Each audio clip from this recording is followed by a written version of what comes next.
Broad peak পর্বতে আরোহণের সময় ভয়াবহ তুষারধসের কবলে পড়ে প্রাণ হারিয়েছেন ওমানের প্রখ্যাত পর্বতারোহী নাদিরা বিনতে আহমেদ আল আহরতি। শুক্রবার ওমানের পররাষ্ট্র মন্ত্রণালয় এক বিবৃতিতে পাকিস্তানের উত্তরাঞ্চলের পাহাড়ে তার মৃত্যুর খবরটি আনুষ্ঠানিকভাবে নিশ্চিত করেছে। ওমানের প্রথম নারী হিসেবে মাউন্ট এভারেস্ট জয়ের অনন্য রেকর্ড ছিল নাদিরার। এবার ৮,০৫১ মিটার উচ্চতার ব্রড পিক জয়ের উদ্দেশ্যে একটি আন্তর্জাতিক দলের সঙ্গে অভিযানে গিয়েছিলেন তিনি। সেখানে আকস্মিক এই তুষারধসের শিকার হন। প্রয়োজনীয় আনুষ্ঠানিকতা শেষে তার মরদেহ দ্রুত দেশে ফিরিয়ে আনতে পাকিস্তানের সংশ্লিষ্ট কর্তৃপক্ষের সঙ্গে কাজ করছে ওমানের পররাষ্ট্র মন্ত্রণালয়।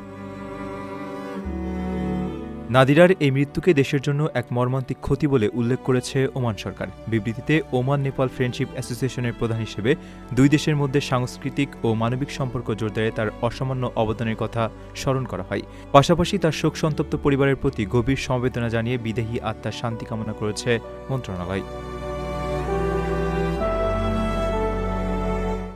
প্রথমবারের মতো প্রবাসীর সিটিতে শুরু হলো কমার্শিয়াল শপ বরাদ্দ।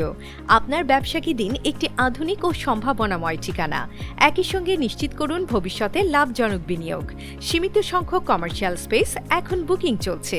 স্ক্রিনে প্রদর্শিত নাম্বারে আজই যোগাযোগ করুন এবং আপনার পছন্দের শপটি বুকিং নিশ্চিত করুন। স্পেস সীমিত, তাই দেরি নয়, আজই বুকিং করুন।